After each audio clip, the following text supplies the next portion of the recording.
Hello viewers, இன்னைக்கு பார்த்தீங்கன்னா ரிஷபராசிக்காரர்களுக்கான ஒரு பதிவு தாங்க. ரிஷபராசிக்காரர்களுக்கு இந்த மே 1ஆம் தேதி அன்று பார்த்தீங்கன்னா பௌர்ணமியானது நிகழ இருக்கிறது.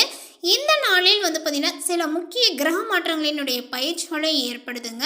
ஸோ இதனுடைய தாக்கங்கள் ரிஷபராசிக்காரர்களுக்கு எப்படி இருக்க போகுது அப்படிங்கிறது குறித்து இப்போ நம்ம தெரிஞ்சுக்கலாம்.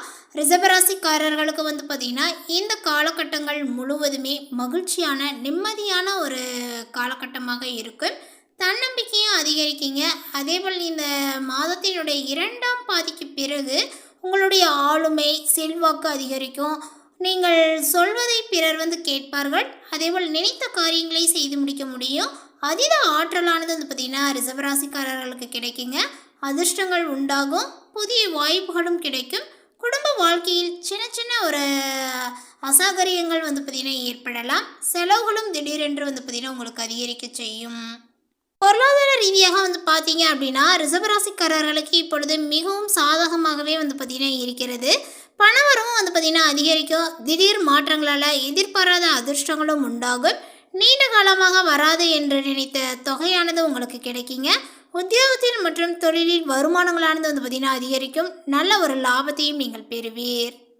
உங்களுடைய வேலை மற்றும் தொழில் சார்ந்த விஷயங்களில் பார்க்கும் பொழுது இந்த காலகட்டமானது பொற்காலமாகவே இருக்குங்க.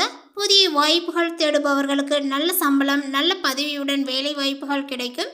நீண்ட காலமாக வேலை தேடிக்கொண்டு இருப்பவர்களுக்கு வேலை வாய்ப்பானது அமையுங்க.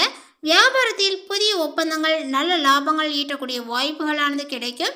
திடீர் அதிர்ஷ்டம் மூலமாகவே உங்களுக்கு பெரிய தொகைகள் கிடைக்க வாய்ப்புகள் உள்ளது. அதே போல் ரிஷபராசிக்காரர்களுக்கு பார்த்தீங்கன்னா ஒரு சில விஷயங்களில் கவனமாக இருக்க வேண்டும். ரிஷபராசிக்காரர்களுக்கு பணவரவு பார்த்தீங்கன்னா அபரிமிதமாக இருக்கும் என்பதனால கொஞ்சம் ஆடம்பரமாக செலவுகளை செய்வதை தவிர்க்கணுங்க. திட்டமிட்டு செலவு செய்வது ரொம்ப அவசியம். அதே நேரத்தில் பார்த்தீங்கன்னா இந்த மே மாதங்கள் முழுவதுமே உங்களுக்கு செவ்வாய் 12ஆம் வீட்டில் சஞ்சரிப்பதனால உடல் ஆரோக்கியத்தில் கவனங்கள் தேவை. வாழ்க்கை துணையுடன் சில கருத்து வேறுபாடுகள் அல்லது வாக்குவாதங்கள் ஏற்படலாம். நிதானமும் பொறுமையும் ரொம்ப அவசியம். ரிஷபராசி நேயர்கள் பார்த்தீங்கன்னா ஒரு சில விஷயங்களில் கவனமாக இருக்க வேண்டும் அப்படின்னு சொல்லப்பட்டிருக்கு. அது எந்த விஷயன்றது ஒரு குறிப்பிட்டு சொல்லிட்டு இருக்கு. ஸோ இந்த விஷயத்தெல்லாம் நீங்கள் கவனமாக இருந்தீங்க அப்படின்னா நிச்சயமாக உங்களுடைய வாழ்க்கையில் ஒரு நல்ல ஒரு முன்னேற்றத்தை நீங்கள் பார்க்கலாம். உங்களுடைய வீட்டில் ஏற்படக்கூடிய அந்த சண்டை சச்சரவுகள் எல்லாமே பார்த்தீங்கன்னா விலகிடுங்க. இந்த தகவலை பற்றி நீங்கள் என்ன நினைக்கிறீங்க? உங்களுடைய கருத்துக்களை மறக்காமல் நோட்டிஃபிகேஷனை போடுங்க. மேலும் இது போன்ற பல சுவாரஸ்யமான புதிய தகவலுடன் அடுத்த ஒரு வீடியோவில் சந்திக்கலாம். தேங்க்யூ.